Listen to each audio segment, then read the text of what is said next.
Hello, this is Matt on the Moon Lambeau channel, and I've got a few stories for you in this particular video, including this one from BitcoinExchangeGuide.com titled, "There are three major drivers behind XRP's bullish price action." And I think it's fair enough to state that what we've been seeing, despite admittedly consolidation over the last 4, 5, 6 days, whatever it's been, this has been the most exciting price action that we've seen for XRP in 3 years. And really, it's not because there's something fundamentally wrong with XRP. It's just the case that we've been in a bear market as an asset class. And Bitcoin leads the market, and so Bitcoin first started to take off, and not surprisingly, XRP has followed suit. So even if we see more consolidation, even if we see a dip in the short term, the macro trend's in place as far as I'm concerned. And to be clear, I don't have a financial background, and I'm not offering financial advice. Don't buy or sell because of me. I'm just sharing my opinions on this for the fun of it as a hobby. But there's that piece, and then we've got this one. Ripple just partnered with this Australian public company. And it's just more fantastic news on the front of Ripple building out what they frame as the Internet of Value. And specifically, in the regions that they're targeting here, it's ultimately, I think, pretty clear to me, it seems that it's specifically ultimately going to have to do with Ripple, not just RippleNet, which is the messaging portion of their software, but on-demand liquidity, which does utilize XRP as a bridge currency. That, to me, is obviously the end game. And then I want to talk a little bit about just the general adoption of the crypto asset class. Here's this piece from Cointelegraph.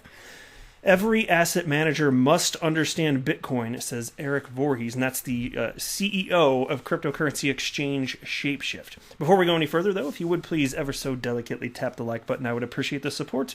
And consider subscribing to the Moon Lambeau channel, because I think you know it, and I know it, and I think that you know that I know it is true. It is the case that your life will never truly be complete until you do subscribe to the Moon Lambeau channel, which is the Moon Lambeauist of all channels on the YouTubes.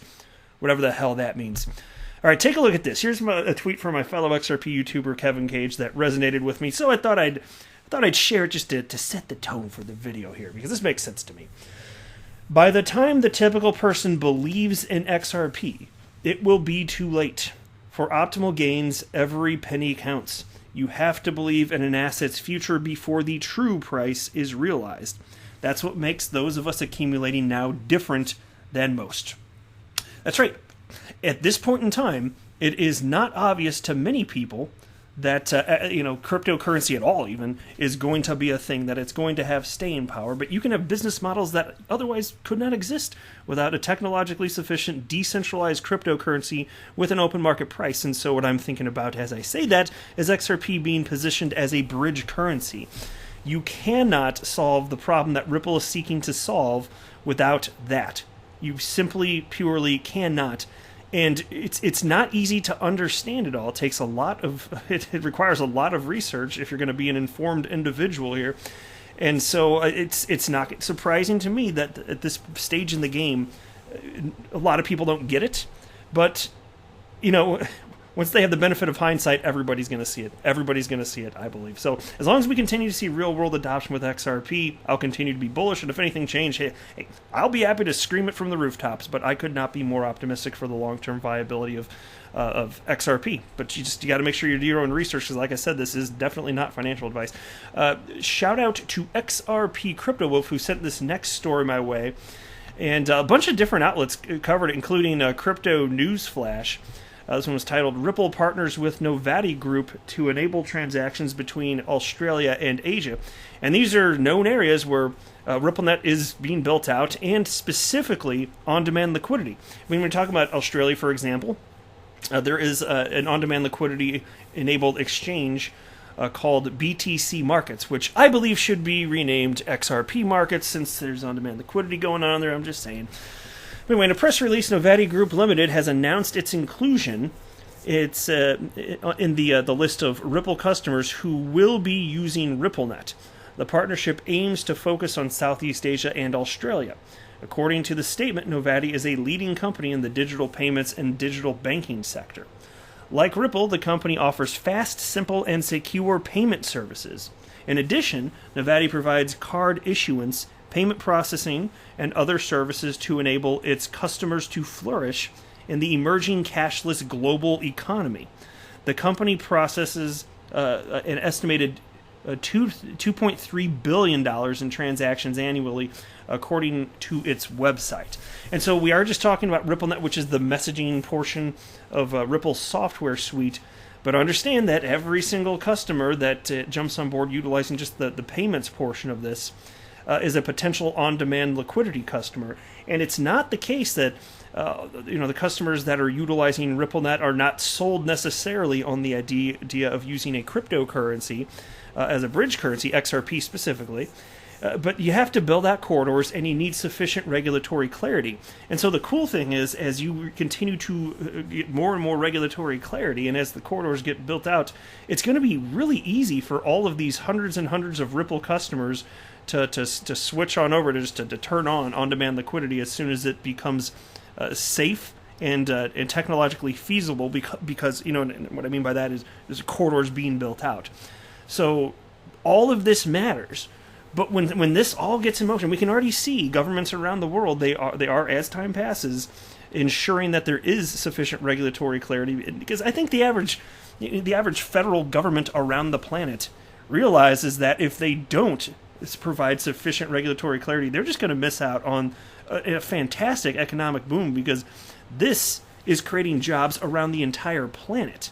So just take it for what it's worth. To me, these stories mean something and are exciting, and it speaks to the degree of which Ripple is coming and truly disrupted in a positive way.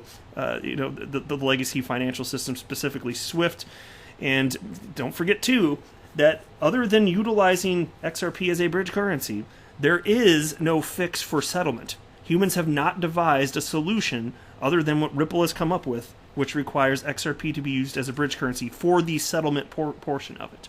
As far as the messaging, Swift did come out with GPI, and they were kind of prodded along by a competitor, Ripple. And so that's effectively, not literally the same, but it's effectively doing the same thing. But Swift does not have a solution for the settlement portion. It's just Nostro Vostro City there, my friends. And I don't see how that's going to last. It's just not as efficient. And it's more costly. So now into this piece from Bitcoin Exchange Guide. There are three major drivers behind XRP's bullish price action. Coinbase is the latest exchange to announce support for Flare Network's Spark airdrop to XRP holders. On Saturday, the San Francisco-based exchange said that customers in approved jurisdictions who hold XRP in their accounts on December 12th would be qualified to receive Spark tokens. Coinbase wrote, I quote, "The amount of Spark you'll receive depends on how much XRP you had in your account at the snapshot time." Now, the airdrop will be distributed after the Flare network launch, said the exchange. Other cryptocurrency exchanges supporting the airdrop include Binance, Bitstamp. Really, I've covered that on the channel. It's just amazing to me. And there's somewhere in the neighborhood of, I think, like 70 exchanges. And it's not just little fly-by-night exchanges, and I don't mean that in an insulting way, but there are some serious heavy hitters here. Obviously Coinbase, but if you're talking about Binance, Bitstamp, BitHum, Kraken, these are not small exchanges here. We're talking, and that's why, of all the airdrops that I've ever been aware of in my entire life, and I've only been in the space for a little over 3 years now, to me, this is the most exciting one, and it just happens to be the case that it's related to XRP. But holy hell, man! You don't see this kind of support, at the launch of a cryptocurrency, especially not in 2020. Fine, there were a bunch of ICOs and this or that, and there have been airdrops for years and years and years. But holy hell, man! You don't, especially in 2020, you just don't see this. And it's got people's attention, so that's why I think, even though most airdrops end up being pointless and stupid and don't do anything, I think that would be a fair assessment of what normally happens. I don't know for sure if this is going to get traction, but I'm not going to be the least bit surprised if Spark tokens see some silly price action at some point once they get listed on a bunch of exchanges here. So that's one thing that they're citing here. And also, I think this is a fun article, and that's why I'm running through it on the channel here. But I still think, more importantly in terms of XRP price action, my humble opinion is that XRP simply is following the price action of Bitcoin. And I don't think fundamentals matter enough. It's like you could have anecdotal instances of people that are aware of this and changes their behavior as a result. And that's all true. It has to be. It must be. Because there's so many people on the damn planet. But, as far as the price action that we've seen, chart analysts were calling for this outside of, just because of the chart formations, outside of fundamental developments. And it's certainly the case that over the last 3 years that I've been following crypto, that news hasn't sufficiently mattered, in my humble opinion. And at first, when I first joined in November 2017 and in December, I was like, wait a minute, because I was seeing things unfold, and then the market wasn't moving. I was like, what the hell is going on here? And it's all you can do is observe that people don't sufficiently value that. I know it sounds stupid, but I'm just acknowledging how humans are behaving, and I think that in the future humans will care more about attributes of specific cryptocurrencies and the ways in which they're adopted, but not yet, not really. But anyway, they have this little subheading here, an exciting development. Not only XRP holders get free Spark tokens, Ripple is praising the Flare Network project. And this is all good stuff, by the way. I admit it's all good. I'm just talking in terms of the price action. In a recent interview with CNN, Ripple CEO Brad Garlinghouse said that XRP holders are deservedly excited about the latest project, as he is, because Flare has carved out an interesting niche. He's optimistic for them as they move forward with this airdrop of Spark tokens. Flare will airdrop Spark tokens to XRP holders. And they wrote here on December 12th, that's actually incorrect. That's a common mistake I see. That's just when the snapshot date is. As far as the actual airdrop, it has yet to be announced as far as the timing of that. But Garlinghouse said the following. Here's a quote. I've met the management team there. I think they're very talented, and I think they have a clear vision of the problem they're going to solve. Ripple, and then so the piece continues, Ripple is an investor in Flare Networks that describes itself as the world's first Turing-complete FBA network. Its website is scalable with low transaction cost and integrates Ethereum virtual machine to bring Ether-like functionality to the XRP ledger. According to Ripple CEO, the new exciting startup is, quote, really distinct from what Ripple is doing. Just a further example of people's recognition that XRP is such an efficient digital asset, and utility will drive the long-term value of any digital asset. And so Brad Garlinghouse clearly sees an opportunity for genuine adoption based on utility. And so that's why it's part of many reasons. One of the many reasons it's fun to be on this little crypto roller coaster ride is because, like I just said, people don't care enough about utility, but at some point they will. It's just, and so what's it going to take for that to happen? Well, I don't know how long it's going to take, but it's really just going to take a time for people to figure out where cryptocurrencies are continuing to get traction. And so that's why I certainly acknowledge that's why XRP is number 3 in market cap. I'm not saying that utility doesn't matter at all or positioning doesn't matter at all. I'm saying that it doesn't matter nearly enough and that the average person buying and selling any cryptocurrency, including XRP, doesn't know what the hell's going on. They're just, I don't think that they're sufficiently informing themselves. I think that they're making emotional buying and selling decisions, and a lot of it's kind of greedy stuff. There we go. And then another reason they cite here is just under this little heading, burn those billions. The market is reacting positively to all the XRP news that had the digital assets trading bid over the weekend. Open interest on the contracts is also back above $0.4 billion. Another supportive driver behind the recent price action is tweets from Ripple Chief Technology Officer David Schwartz. To prevent the drop in its price that could occur should those billions in frozen tokens ever flood the market, he noted the community could force burning billions of the protocol's native XRP tokens held in escrow. And look, I already talked about this on the channel, so I'm not going to do a deep dive on this. It's just something that was mentioned here. And again, this is not something that I'm convinced has been a primary driver at all for the price action of XRP.